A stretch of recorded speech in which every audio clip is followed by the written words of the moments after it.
Paris à Hollywood, toute l'actualité des stars dans Exclusif ce soir. Bonsoir à tous, merci d'être au rendez-vous de cette première édition d'Exclusif de la saison. C'est une première pour moi aussi, je suis ravie de faire votre connaissance. Je pense qu'on va passer de bons moments tous ensemble, mais en plus tous les soirs. Bonsoir Frédéric. Bonsoir Flavie, on est ravis également de faire votre connaissance. Merci. Bienvenue. On va commencer cette émission tout de suite par les titres, bien sûr, en images. Regardez. Depuis février, Ophélie Winter se fait rare. Ce soir, vous saurez pourquoi Exclusif a retrouvé la trace de cette star aux multiples talents. Et puis nous vous emmènerons au cœur du dispositif haute sécurité du mariage le plus hallucinant d'Hollywood, celui de Jennifer Aniston et de Brad Pitt, bien sûr. Nous vous ferons vivre les dernières heures de John Kennedy Jr. et de sa femme Caroline avant le terrible accident d'avion qui leur a coûté la vie. Et puis vous assisterez aussi à un tête-à-tête avec Robbie Williams. Vous connaissiez le chanteur déjanté, véritable génie de la pop anglaise. Eh bien, vous allez découvrir ce soir l'homme, tant mieux. Allez, et puis dans la deuxième partie de l'émission, vous découvrirez également toutes les coulisses du dessin animé de Tarzan qui est sorti ce week-end en DVD. On verra ça donc dans la deuxième partie de l'émission avec Ness. Avec Ness. Frédéric, tout l'été, vous m'avez appelé, vous avez absolument voulu savoir ce qui s'était passé. Pourquoi ne voit-on plus Ophélie Winter? Et justement, je vous pose encore la question, Flavie. Où est-elle? Que fait-elle? Que devient-elle? Alors effectivement, depuis son dernier single « Je t'abandonne », non, c'était absolument pas prémonitoire comme titre.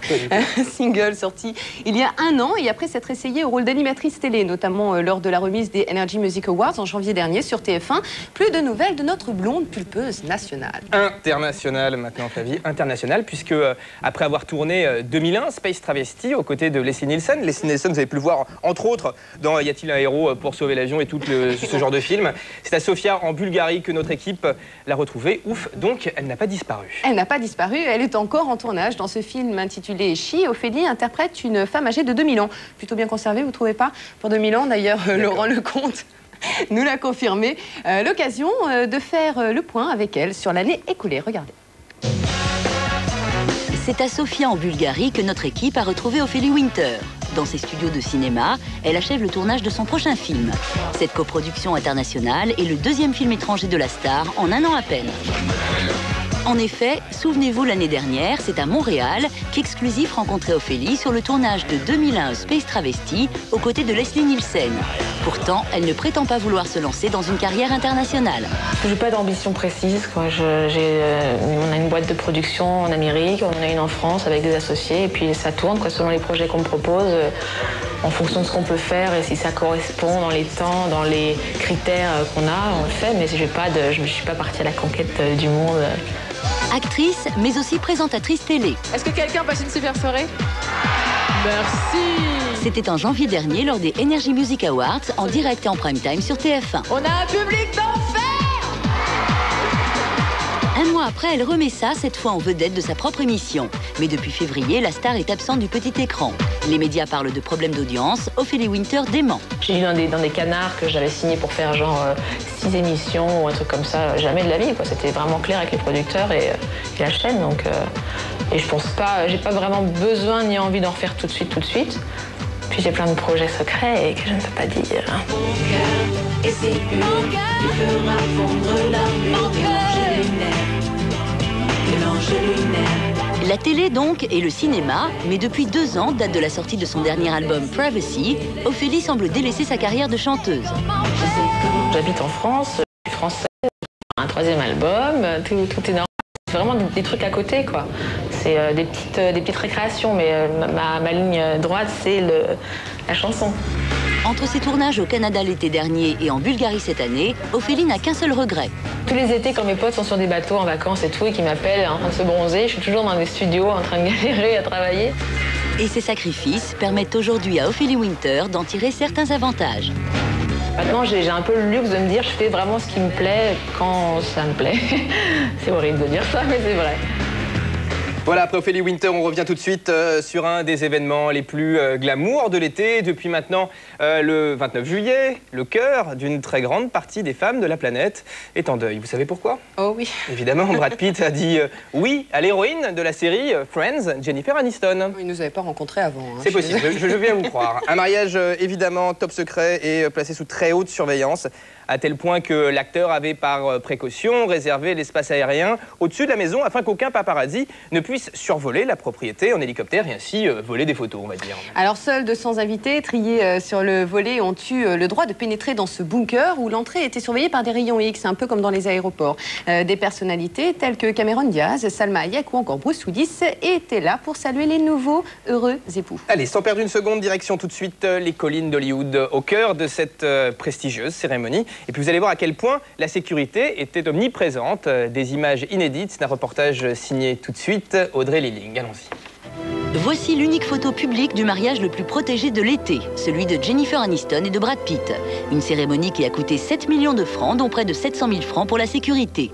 Nichée dans les collines de Malibu, cette propriété a été choisie après de longs mois de prospection dans les alentours de Los Angeles. Une équipe de 50 agents de sécurité a été mobilisée pour surveiller la résidence. La voie d'autoroute longeant la propriété a même été fermée à la circulation et des contrôles de type militaire ont été mis en place autour du site. Comme si cela ne suffisait pas, le couple a également acheté l'espace aérien au-dessus de la villa. Ainsi, de grands ballons en forme de clown et de chat ont été lâchés dans le ciel afin de tenir à l'écart les photographes déjà installés dans les hélicoptères. Des moyens colossaux qui pourtant n'ont pas découragé les paparazzis venus en force par air, terre et mer à l'affût de la moindre image du couple. Pour les contrer, une autre technique a été mise en place. Un homme armé d'un grand miroir avait pour mission de refléter la lumière du soleil sur leurs objectifs. Je pense qu'ils visaient uniquement quand ils apercevaient un groupe de photographes. Quant à l'équipe en charge des préparatifs, elle a également dû se soumettre aux consignes de sécurité.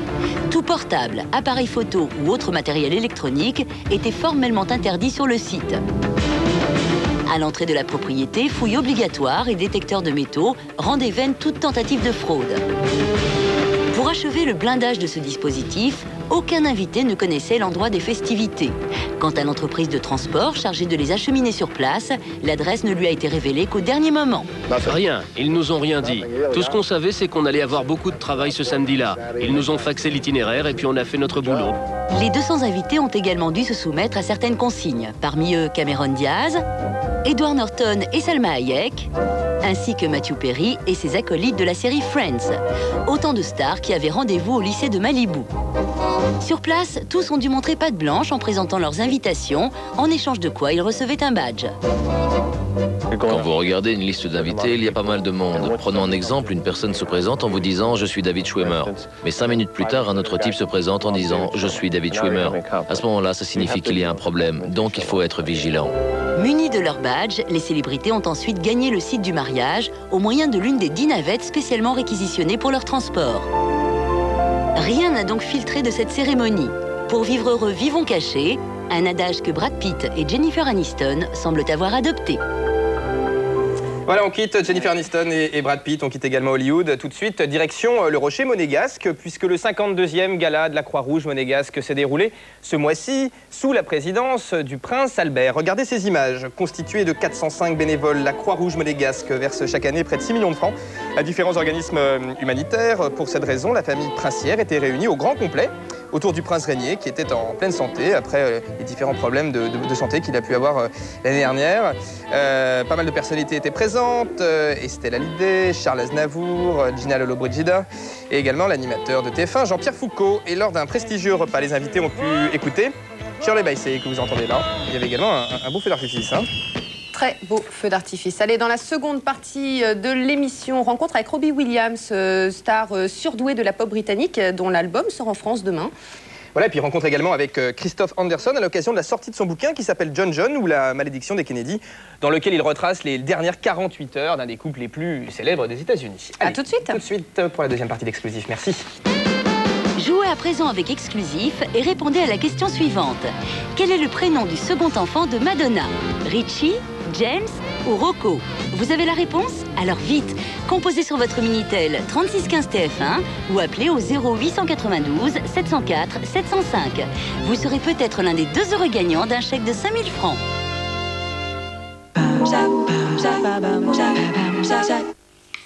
Bien cuisiner les pâtes, c'est les mélanger sans les ménager pour qu'elles s'imprègnent de la sauce. Panzani qualité or, elles restent fermes quoi qu'il arrive. Laissez parler les Panzani. Hé, regardez, comme ça a l'air bon. Allez Allez, viens, on va tout dévorer. C'est ça. Et après, je déconne plus de la journée. Kinder Bueno, ça me suffit. Un mélange de lait et de noisettes, le plaisir du chocolat dans une barre légère et croustillante. Kinder Bueno, le plaisir au cœur léger. 1000 dirhams pour ça? 1500. D'accord. Free est un accès gratuit à Internet. Mais ceux que ça rassure de payer peuvent toujours nous envoyer leur chèque.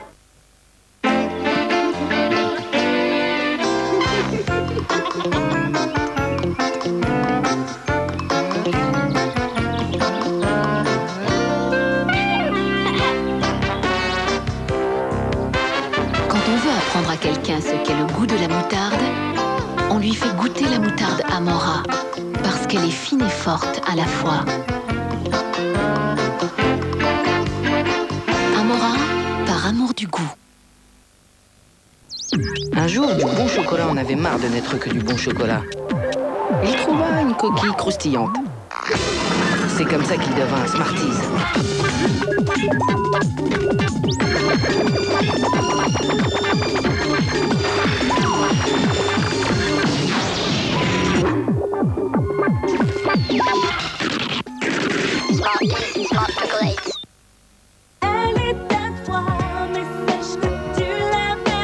Découvrez et aimez Asia avec le single Elle est à toi, extrait de son premier album.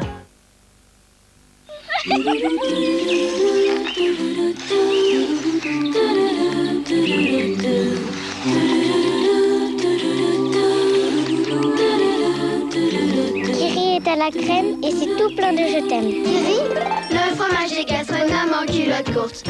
Kiri, Kiri, Kiri. Mystère.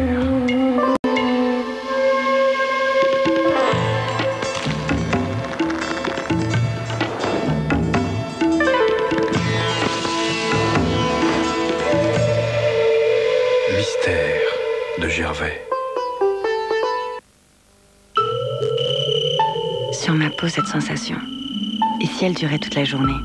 Voici Hydratonic, l'innovation des laboratoires de L'Oréal. Un véritable concentré d'hydratation et de fraîcheur, un gel crème gorgé de vitamines et minéraux pour super hydrater la peau pendant des heures sans effet gras. Hydratonic. Super hydratée, ma peau reste fraîche toute la journée. Hydratonic de L'Oréal Plénitude. L'Oréal, parce que je le vaux bien. Vernière.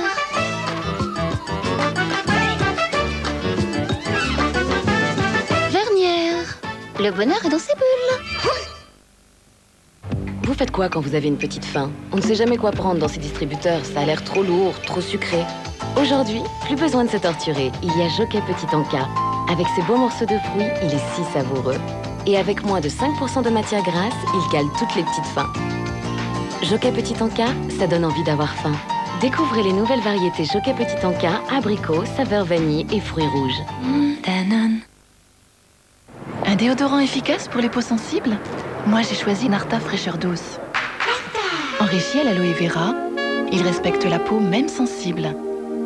Contrairement à un déodorant classique, il régule efficacement la transpiration. Son efficacité dure 24 heures. Narta Fraîcheur Douce à l'aloe vera. Toute la journée, fraîcheur Narta. De Paris à Hollywood, toute l'actualité des stars dans Exclusif ce soir. Deuxième partie de l'émission, nous sommes aujourd'hui le lundi 28 août, c'est donc la rentrée. Bon anniversaire à Jason Presley, 31 ans, un des héros de la série Beverly Hills, bien sûr. Happy birthday to Hutch, David Soul a 57 ans aujourd'hui. Voilà, deuxième partie d'Exclusif, nous sommes toujours en direct. Tout va bien, Flavie? Ouais, ça va plutôt pas mal. Formidable. Dans un petit instant, on partira à la rencontre de Christophe Anderson à l'occasion de la sortie de son livre qui s'appelle John John, la malédiction des Kennedy, dans lequel il revient sur les dernières 48 heures d'un des couples les plus célèbres des États-Unis. Et puis on parlera de vidéos, mais également de DVD avec Ness qui sera présente dans un instant sur ce plateau. On parlera notamment des coulisses du dessin animé Tarzan qui est sorti ce week-end, donc en DVD. Mais on va commencer avec un artiste super connu qui fait un énorme carton en ce moment. Et on va donc commencer en musique. Eh oui, musique à présent. Après avoir totalisé 8 millions de ventes pour ses 2 premiers albums, autant dire un véritable carton, c'est demain que sort le 3e album justement de Robbie Williams, un album intitulé Sing When You're Winning. C'est pop et ça va sérieusement swinguer. C'est un album dont vous pourrez profiter avant de le retrouver sur scène en France courant 2001. Le chanteur donc qui s'avoue totalement déjanté, ce sont ses propres termes, récidive en matière de coups de théâtre, avec son nouveau clip qui s'appelle Rock DJ, censuré, dans lequel vous assisterez à un striptease comme vous n'en avez, c'est vrai parce que je l'ai vu, jamais vu, c'est le cas de le dire. Jamais. D'ailleurs, Stéphanie Piloka n'a pas assisté à un striptease, on vous le promet, mais elle a rencontré l'artiste qui effectivement est un brin original, croyant, tatoué, et qui pour l'occasion a pris quelques cours de français. Regardez.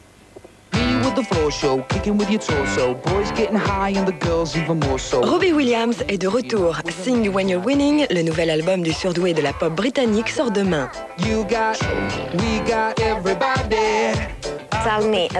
Est-ce que tu peux me parler de ton nouvel album? J'ai déjà écouté 6 titres et c'est vraiment très bien. Merci. C'est un bon album. Les gens vont l'aimer. J'ai passé de bons moments à le faire. Vraiment, de bons moments. À 26 ans, Robbie Williams ne sait toujours pas assagi. Dernière excentricité en date, son nouveau clip qui lui a valu d'être censuré pour un striptease tellement intégral qu'il en arrive là. Je suis pas spécial. T'es sûr? Si, un peu. Mais ne le dites à personne. Est-ce que c'est vrai que t'es un peu fou? Oui,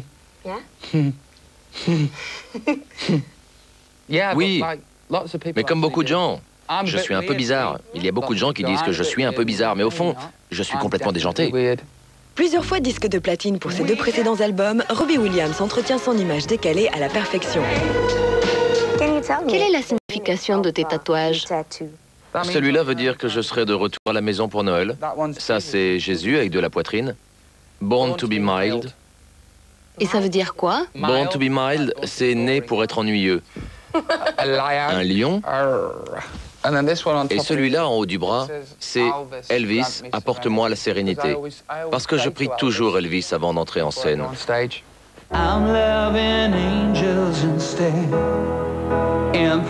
Mais sous ces airs de pop star déjanté se cache un homme que l'on ne connaît pas forcément. J'aimerais que tu me parles de ton association. Je suis obligé d'être sérieux quand je parle de ça. Tu m'as bien eu. J'ai créé mon organisme de charité et j'ai fait cette pub pour un soda. Et tout l'argent que j'ai gagné, je l'ai reversé à cet organisme. Et il faudra que je fasse beaucoup de trucs pour dégager de l'argent et m'assurer que l'argent va bien là où il doit aller. Après une tournée en Angleterre en octobre prochain et la sortie américaine de son album en novembre, on retrouvera Robbie Williams en France en 2001. Je vais t'apprendre quelques mots en français. Répète après moi. Je vais être heureux. Heureux. De vous retrouver. De vous retrouver. En France. En France. Merci. Merci. Bye bye. Bye bye. Ciao. Bye bye et bravo Robbie.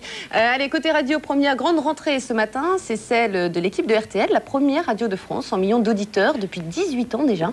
C'est à 9h que le directeur de l'antenne, Stéphane Duhamel, a dévoilé aux médias la nouvelle grille et les nouveaux visages de la station. Avec les arrivées de Valérie Benaïm, vous allez voir Laurent Gérard et Laurent Boyer, c'est une véritable cure de jouvence. Objectif fixé, rassembler le public le plus large en rajeunissant l'audience. Exit donc Fabrice ou encore Philippe Bouvard. Ce dernier est remplacé par Christophe de Chavannes aux commandes des grosses têtes. Je ne suis pas fait de la même manière que Philippe Bouvard, mais donc j'ai mon ton, ma nature, ma façon de dialoguer avec les invités, mais je vous remercie beaucoup, j'ai tout le temps. Mais oui, c'est les grosses, ça s'appelle les grosses têtes du reste. Hein. La vraie grosse différence, c'est que ça fait une demi-heure de plus et que le présentateur est plus le même. Je l'ai appelé pour lui faire un petit coucou avant la première. Dans ce sens-là, d'ailleurs, c'est plutôt rare que ça se passe, mais je l'ai fait parce que ça m'est venu. Mais maintenant, je ne veux pas non plus l'emmerder tous les jours pour lui demander ce qu'il en pense. Il y a peut-être d'autres choses à faire que d'écouter. Et l'équipe des grosses têtes sera composée d'une bande de drôles. La preuve, Michel Boujna, Patrick Bosso, André Santini, Olivier de Kersauzon ou encore Dominique Farrugia. Et on retrouvera également Christophe de Chavannes sur TF1 à partir du 12 septembre dans Ciel Montmardi. Le retour. Le retour. Allez, on enchaîne cette émission tout de suite avec des nouvelles de Madonna. Et c'est dans le Star News. Et c'est donc tout de suite, allons-y. Guy Ritchie, le nouveau compagnon de Madonna et le père de son deuxième enfant Rocco, a profité de la promotion à Londres de son nouveau film Snatch pour donner des nouvelles de son fils. Pour l'instant, il ressemble à mon père. Ça a sauté une génération. Il est chauve et il a un double menton. Madonna, elle, est restée à Los Angeles auprès de son bébé âgé de 14 jours. Malgré l'éloignement et la séparation, le nouveau papa semble serein. C'est vrai que c'est un peu difficile. Mais ils se portent tous les deux très bien. Et je suis sûr qu'il n'y aura aucun problème pendant mon absence. Jodie Foster est actuellement sur le tournage de son dernier film. Elle incarne Sœur Assumpta, une nonne très stricte au début des années 70. Elle tournera ensuite aux côtés de Russell Crowe dans Flora Plum. Et c'est l'enchaînement de ces deux films qui l'a empêché de reprendre son rôle dans la suite du Silence des agneaux. Si je n'avais pas eu ces deux films à faire, j'aurais pu jouer dans Hannibal, mais là c'est impossible. Mais Jodie Foster surveille de près le tournage d'Hannibal. Elle avoue même être ravie du choix de Julianne Moore pour la remplacer. Je suis très fière. Je la connais depuis longtemps. On s'appelle souvent et j'adore sa façon de jouer. Dans son nouveau film, Jodie Foster, qui est aussi la productrice, est entourée d'un casting d'adolescents dont Kieran Culkin et Jenna Malone. Elle fait très attention aux conditions de tournage car elle a grandi elle-même devant les caméras et elle sait ce que peut endurer un enfant sur un plateau. Je respecte énormément les enfants acteurs. C'est tellement dur de se concentrer et de se détacher de son monde d'enfant pour se plonger dans un autre. Croyez-moi, je sais de quoi je parle. Pour la première fois ce soir, Christophe Anderson, l'un des biographes de la princesse Diana, mais aussi le biographe officiel des Kennedy, a accepté de nous raconter heure par heure et en images les derniers moments de l'un des couples les plus célèbres des États-Unis. Souvenez-vous, c'était il y a un peu plus d'un an, le 16 juillet 99 exactement, la malédiction qui pèse depuis un petit bout de temps maintenant sur la famille Kennedy, frappée une fois de plus. John, son épouse Caroline et sa belle-sœur disparaissaient dans le crash de l'avion privé de l'héritier de la famille Kennedy. Alors un an donc après l'accident, Christopher Anderson vient tout juste de sortir un livre intitulé John ou la malédiction des Kennedy, dans lequel il retrace les dernières 48 heures du couple. Écoutez son témoignage, c'est un reportage d'Audrey Lilling. La veille de sa mort, le 15 juillet 1999, John Kennedy Jr. est un homme soucieux. Depuis quelques mois, George, le magazine politico-satirique dont il est le fondateur, est en perte de vitesse. Des éléments que nous révèle Christopher Anderson dans un livre, John ou la malédiction des Kennedy, où il retrace heure par heure sa dernière journée. Son magazine, George, avait de gros problèmes. Ses revenus publicitaires et ses ventes étaient en chute libre. Depuis 15 jours, il a quitté son loft, ici dans le quartier de Tribeca à New York, pour travailler au calme sur la relance de son magazine. Une décision liée également, selon certaines rumeurs, aux problèmes que traverse son couple. À 10h30 ce matin-là, John Kennedy quitte cet hôtel de Manhattan. Il passe chez lui chercher quelques affaires avant de se rendre vers 13h à ce qui sera son dernier déjeuner d'affaires. Après-midi sportive, et ce malgré une rééducation nécessaire liée à sa récente fracture de la cheville. John passera 2 heures dans le club de gym d'un de ses amis. À 19h, c'est dans ce stade qu'il assiste à un match de baseball. Quelques heures plus tard, il rentre chez lui pour la dernière fois avant de regagner de nouveau son hôtel seul où il travaillera jusqu'à 2h du matin. Le vendredi 16 juillet, à 9h, JFK Jr. prend son petit déjeuner, jus d'orange, céréales et fraises. Il se rend ensuite à son bureau où une bonne nouvelle l'attend. L'actionnaire principal a déclaré qu'il accordait une nouvelle échéance au magazine et qu'il continuerait d'être publié. John passe le reste de l'après-midi dans les locaux de George à travailler. Il envoie aussi un email à l'un de ses amis. C'est l'une des dernières choses qu'il ait faites avant de mourir.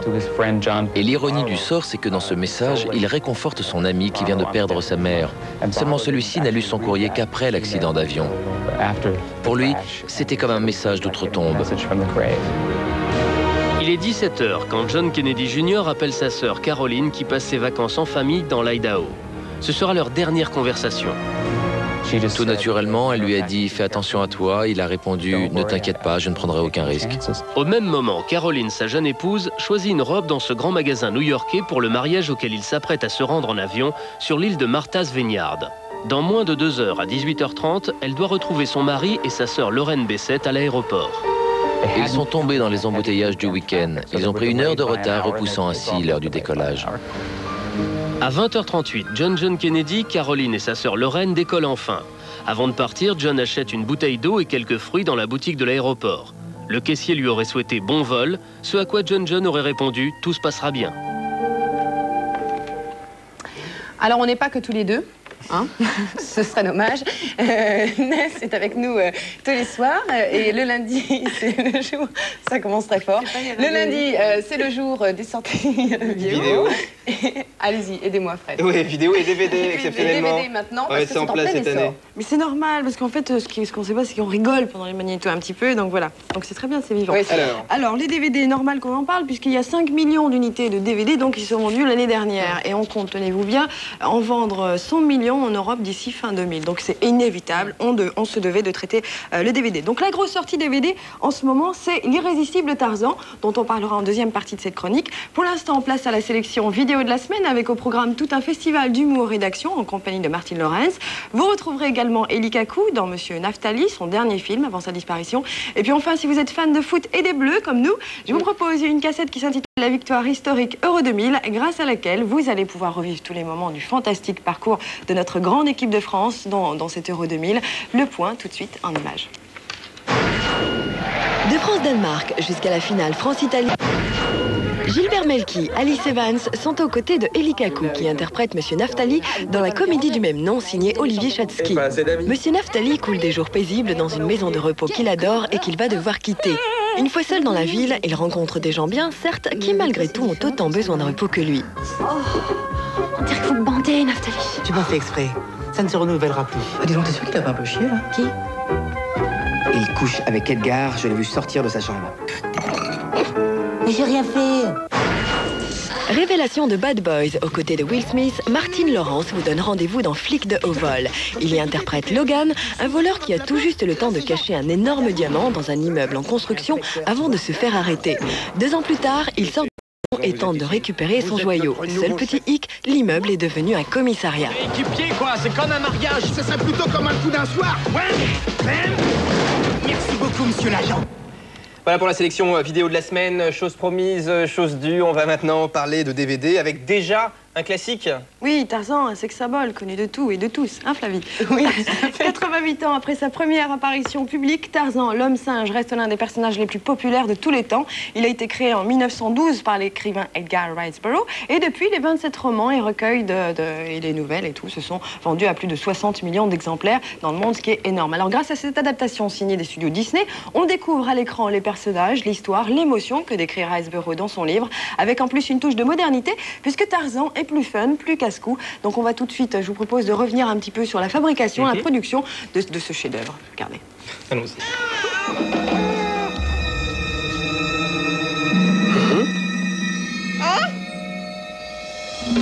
Il était seul. Oui, il était seul. Alors il peut rester.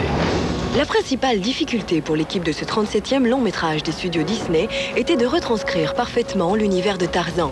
Avant même d'en arriver au dessin, dès le mois de mars 96, les réalisateurs et les superviseurs de l'animation se sont rendus en Afrique. Je suis allé à Uganda pour aller à la forêt impénétrable. Ce que j'ai découvert, c'est la vie de Tarzan était comme ça. C'était un paradis pour lui. C'est en grande partie en région parisienne qu'ont été conçues ensuite les scènes les plus spectaculaires du film. Pendant 2 ans, plus d'une centaine d'artistes de 15 nationalités différentes ont planché sur les principaux personnages, notamment celui de Tarzan. Un Tarzan plus moderne qui ne se déplace pas seulement en se suspendant à des lianes, mais en surfant à travers la jungle. Tout cela grâce au Deep Canva, un procédé d'animation par ordinateur permettant de créer un décor en 3 dimensions. Et pour la musique, les réalisateurs ont tout de suite pensé au style et à la voix de Phil Collins qui a composé 5 chansons originales. Il n'y avait encore rien à voir quand j'ai commencé à composer la musique. Juste quelques dessins et un scénario de 5 ou 6 pages. Ils m'ont juste dit, il faut une chanson là, une autre là et encore une autre là quand le bébé pleure. Et après, il n'y avait plus qu'à plonger en espérant réussir à faire quelque chose de bien. Phil Collins s'est tellement pris au jeu qu'il a même enregistré les chansons en français et dans 3 autres langues. Enfin, pour l'étape clé du doublage, les studios Disney ont à nouveau choisi un casting de rêve. Glenn Close, Mimi Driver dans le rôle de Jane et Rosie O'Donnell pour celui de Toc la Guenon, meilleur ami de Tarzan. En France, c'est Muriel Robin qui a pris sa place. Oui, c'est moi, merci beaucoup. Eh ben, t'en as mis du temps. J'ai dû me débarrasser d'un petit parasite, mais la question est réglée. Oh oui. Personnellement, j'adorerais être née avec toi. Un exercice inédit pour la comédienne, encore étonnée par sa prestation. Comment essayer de faire parler un singe? Vous savez comment ça parle, moi? Quand ça parle, bon, hein, moi je parle pas le singe couramment. Mais il n'a rien de piranha. Il est vivant. Il est vivant. Il est vivant. C'est ma voix, mais franchement, je pourrais pas le jurer. Je suis Jane. Enfin, c'est Valérie Lemercier qui a accepté de prêter sa voix au personnage de Jane. Tarzan. Jane. Jane. Au bout de 6 jours, puisque ça a duré 6 jours, à la fin, je me sentais Jane. J'aurais pu le faire en une fois, mais les premiers jours, c'est toujours le temps de trouver la voix, de trouver le personnage. Et le dernier jour, j'aurais pu faire Tarzan 2, Tarzan 3. Non, arrêtez, dégage.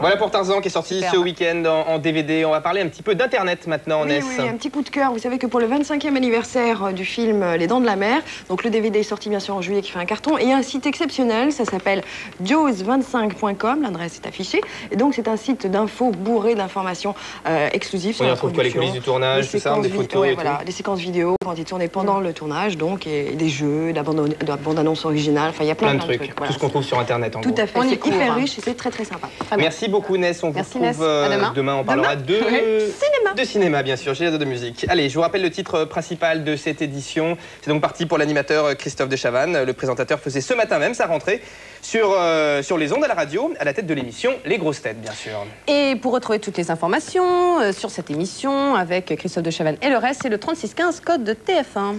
Voilà, dans un petit instant, vous avez rendez-vous avec le Big Deal, suivi juste après, à 20h, du journal présenté par Patrick Poivre d'Arvor. Et à 20h55, La femme de mon mari, oui, avec Alexandra Van der Noot et Florence Pernel. Voilà, merci infiniment d'avoir été avec nous. Bravo Flavie. Merci. À demain, 18h25 pour un autre numéro d'Exclusif en direct. Ciao.